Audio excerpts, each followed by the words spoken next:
Hindi ko po alam kung napansin nyo kanina na habang ako po ay nagbabasa ng Ebanghelyo o nag-uhumilya, na nahulog po itong kortina sa isang retablo natin. No? Sa lahat ng mga pwede pong mahulog na kortina, nagpakita ay yung sa sagradong puso ni Jesus. Bakit po? Nagparamdam po sa akin.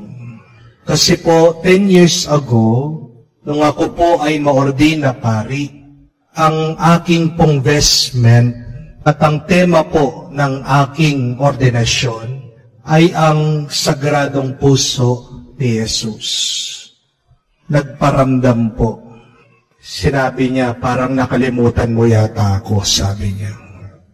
Dahil po, bakit ito po yung napili kong tema noon at nagiging tema pa rin ng aking pagkapari hanggang ngayon, ang puso ng Diyos.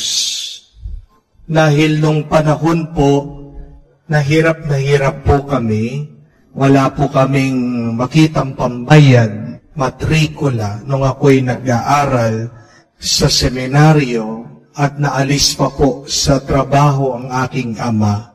Ako po ay nagdarasal sa chapel at ako po ay nakatingin sa sagradong puso ni Jesus. Tinatanong ko ang Diyos, bakit? Bakit? Bakit ang daming paghihirap? At wala pong sagot ang Panginoon kung hindi yung tibok ng aking puso. Malapit na po kung matapos sa pagkapari, ako po ay nagdadalawang isip na magpatuloy, no? Palagi kong tinatanong sa Diyos, I am always asking for a sign. Lord, talaga bang gusto mo kong magpari? At kamukha po ng dati, wala pong ibang sagot kung hindi yung tibok ng aking puso. And I remembered asking that question, Lord, talaga bang gusto mo kong magpari? Nandun po ako sa Novaliches, sa retreat house. Ako po ay nakaupo, malapit sa puno. Napatingin na po. Nakita ko yung larawan. May namako. Ito po yung larawan, sagradong puso. Kaya nga po, umpisa ng aking buhay, pagnanasa maging pari, hanggang pagkatapos po ng aking ordinasyon, palagi nagpaparamdam. Hanggang ngayon, 10 years na po ako, nagparamdam muli. Dami pong pwedeng mahulog dyan. Ito pa yung nahulog. Di po ba? Di po ba milagro yun? Kaya nga po, doon sa mga pinagbigay kong pampita sa inyo, may panalangin po ng saradong puso ni Jesus. And can we be as one? Just today, please.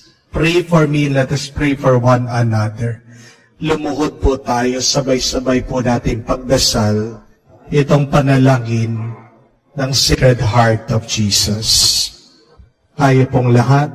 O most holy heart of Jesus, fountain of every blessing, I adore you and I love you, and with lively sorrow for my sins, I offer you this poor heart of mine. Make me humble, patient, pure, and wholly obedient to your will. Grant, good Jesus, that I may live in you and for you. Protect me in the midst of dangers. Amen.